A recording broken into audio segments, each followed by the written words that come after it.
Asia ఏనుగుల చారిత్రక, సాంస్కృతిక, పర్యావరణ మరియు పరిరక్షణ ప్రాధాన్యతలను వివిధ కోణాల్లో అధ్యయనం చేస్తూ ఏనుగులకు సంబంధించిన వారసత్వ సంపదకు అంతర్జాతీయ గుర్తింపు తీసుకురావాలనే లక్ష్యంతో న్యూఢిల్లీలోని లోధి ఎస్టేట్లో ఉన్న ఇంటాక్ ప్రధాన కార్యాలయంలో బుధవారం ప్రత్యేక సదస్సు నిర్వహించారు. The royal pachyderm the numismatic journey of the Asian elephant అనే అంశంపై ప్రముఖ చరిత్ర, నాణేల పరిశోధనలు డాక్టర్ సంజయ్ గార్గ్ ప్రత్యేక ఉపన్యాసం అందించారు. భారతదేశ చరిత్రలో ఏనుగుల పాత్ర, ప్రాచీన నాణేలపై ఏనుగుల ప్రతిరూపాలు, రాజకీయ వ్యవస్థలు, ఆర్థిక చరిత్ర, సాంస్కృతిక వారసత్వంతో ఏనుగులకు ఉన్న అనుబంధం వంటి అనేక అంశాలను ఆయన వివరించారు. ఈ సదస్సుకు అఖిల భారత పంచాయతీ పరిషత్ జాతీయ ఉపాధ్యక్షులు, అమరావతి అభివృద్ధి కమిటీ చైర్మన్, ఇంటాక్ సభ్యులు డాక్టర్ జాస్తి వీరాంజనేయులు హాజరయ్యారు. ఈ సందర్భంగా గజలోక్ కార్యక్రమంపై కూడా విస్తృతంగా చర్చ జరిగింది. ఏషియా ఏనుగులకు సంబంధించిన చరిత్ర, కళ, సంస్కృతి, పర్యావరణం, పరిరక్షణ అంశాలను సమగ్రంగా పరిశోధించి పత్రబద్ధీకరించి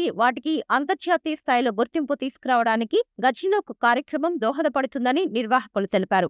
మానవులు, ఏనుగుల మధ్య వేల సంవత్సరాలుగా కొనసాగుతున్న అనుబంధం భారతీయ నాగరికతలో ఒక విశిష్టత అధ్యాయమని డాక్టర్ జాస్తి వీరాంజనేయులు పేర్కొన్నారు. ఏనుగులు కేవలం వన్యప్రాణాలు మాత్రమే కాకుండా భారతదేశ చరిత్ర, రాజనీకం, కళలు, శిల్పకళ, నాణేల వ్యవస్థ, సాహిత్యం మరియు సాంస్కృతిక వారసత్వంలో అంతర్భాగంగా ఉన్నాయని ఆయన అన్నారు. గజలోక్ ద్వారా కళ, చరిత్ర, పర్యావరణ పరిశోధన, సాంస్కృతిక వారసత్వం మరియు అంతర్జాతీయ భాగస్వామ్యాలను అనుసంధానం చేసి ఏషియా ఏనుగుల పరిరక్షణతో పాటు వాటికి సంబంధించిన అమూల్యమైన వారసత్వాన్ని భవిష్యత్తు తరాలకు అందించేందుకు కృషి చేయడం అభినందనీయమని డాక్టర్ జాస్తి వీరాంజనేయులు అన్నారు. ఈ కార్యక్రమంలో intact chairman Ashok Singh Thakur, intact సభ్య కార్యదర్శి రవీందర్ సింగ్, అనిత తదితరులు పాల్గొన్నారు. ఈ సందర్భంగా ఇంటాక్ చైర్మన్ అశోక్ సింగ్ ఠాకూర్ ను డాక్టర్ జాస్తి వీరాంజనేయులు షాల్వాతో సత్కరించి అభినందనలు తెలిపారు. ఏనుగుల చారిత్రక, సాంస్కృతిక మరియు పర్యావరణ వారసత్వాన్ని ప్రపంచ స్థాయిలో పరిచయం చేసేందుకు ఇంటాక్ నిర్వహిస్తున్న ఈ కార్యక్రమం ఎంతో ప్రాధాన్యత కలిగిందని ఆయన పేర్కొన్నారు.